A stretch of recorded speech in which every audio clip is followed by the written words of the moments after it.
Market Garden, 90,000 men, 4,500 aircraft, and tons of artillery.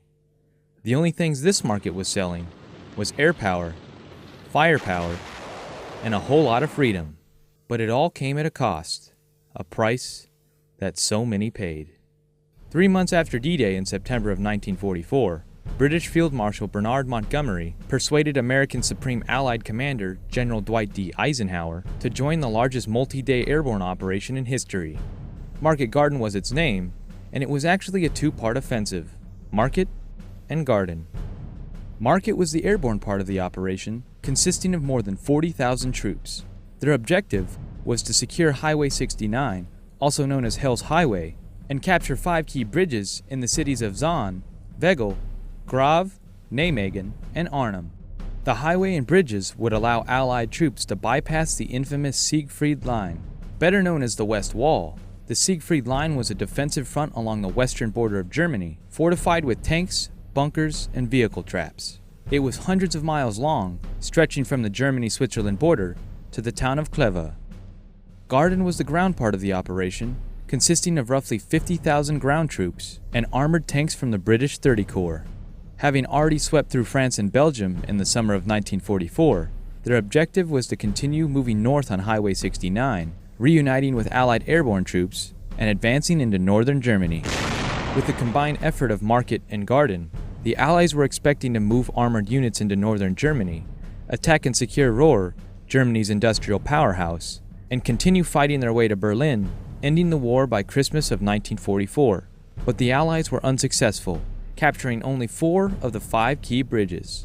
The last critical bridge in the city of Arnhem remained under German control until the end of the war. Now, despite much of history calling Market Garden an Allied failure, others see it a little bit differently. We are already 70 years liberation, and that's why we're doing this here, to thank all the veterans, all the people who landed on the coast from Europe, so we can now celebrate that. And we can remember all the soldiers who died for us. For the Dutch city of Eindhoven, September 18th, 1944, was their Independence Day. To honor the operation that freed them from German control, Eindhoven hosts a commemoration every year for Market Garden.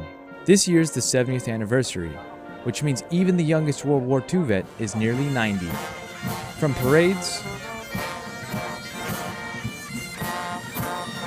to reenactments, the Dutch spare no expense in showing their appreciation and respect to service members both past and present. People here just glad to see Americans wearing American flags, reenacting what had happened. It makes you proud to be a military member, and it's impressive how many people's lives that we touched back 70 years ago. Arguably the most exciting festivity, with 8 countries participating, was the airdrop. 2 American C-130J Super Hercules from the 37th Airlift Squadron were just a couple of the planes transporting paratroopers to reenact the drops of 1944. It was an eye-opening to me how important Operation Market Garden was to the Dutch. There were about 20,000 people at the drop zone watching people jump out of airplanes. I've never seen anything like that. So it was amazing to me that the Dutch hold Operation Market Garden in such esteem. The 37th Airlift Squadron, based out of Ramstein Air Base in Germany, has an extensive World War II history. 7 decades ago, it was designated as the 37th Troop Carrier Squadron with the call sign of Whiskey 7. One of the main aircraft used by the Allies in World War II, the Douglas C-47 Skytrain, is what the 37th used to transport troops and cargo in support of numerous operations, including D-Day and Market Garden. It's important that we remind people that we worked together in the past 70 years ago. We can still work together today. There's a lot of problems in the world, and we need allies in order to solve it. And the more we work together on these commemorative operations, these training exercises, whenever it comes down to the real deal where we have to go defend freedom, if we can do it in training, then we'll be able to do it better when it comes down to the real thing. But before the airdrop, the paratroopers had a chance to meet someone special, an encounter that many will remember for the rest of their lives. Meet Mario Petruno, a 93-year-old Army veteran of the 101st Airborne Division. He jumped in both D-Day and Market Garden, was wounded in both operations, and awarded 2 Purple Hearts. Summer 17, 40,000 of us jumped in Holland. we were to open a corridor 40 miles long for the British tanks. They were supposed to be in Berlin by Christmas '44.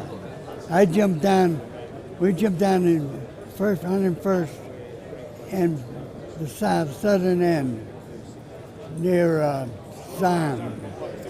Our objective was Eindhoven, Best, Veckel, the bridges and the highway, open the highway. We took Eindhoven on the 18th, and the tanks came on this morning of the 19th. My buddy and I, he says, let's get on the tanks and be the first, one of the first to get into Berlin. So we got on and we rode the tanks up Hell's Highway. It took us 7 hours to go 30 miles. Oh, it was murder. We get to Nijmegen Bridge. The tanker stopped again. So my friend and I, we said, the hell with this. We joined the 505, 82nd at Nijmegen. And then we're gonna street fight, street to street, house to house.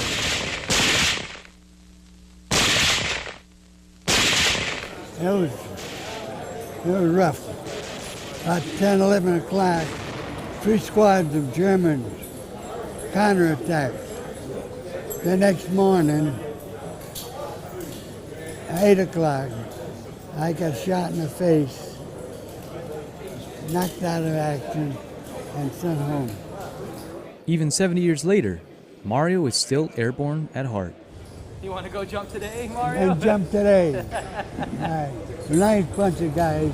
70 years ago, I looked like that. I'm 93.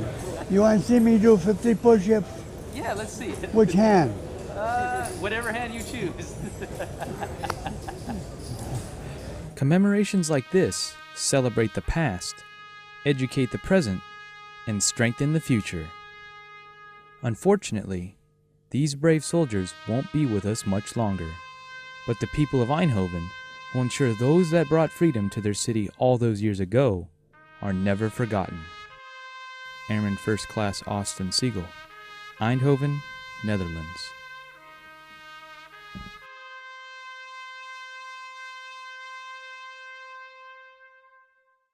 We got very, very lucky that we are still, after 70 years, still have peace here in the Netherlands, and we all sang that to the Allies. And that's all I want to say, sir. Thank you very much.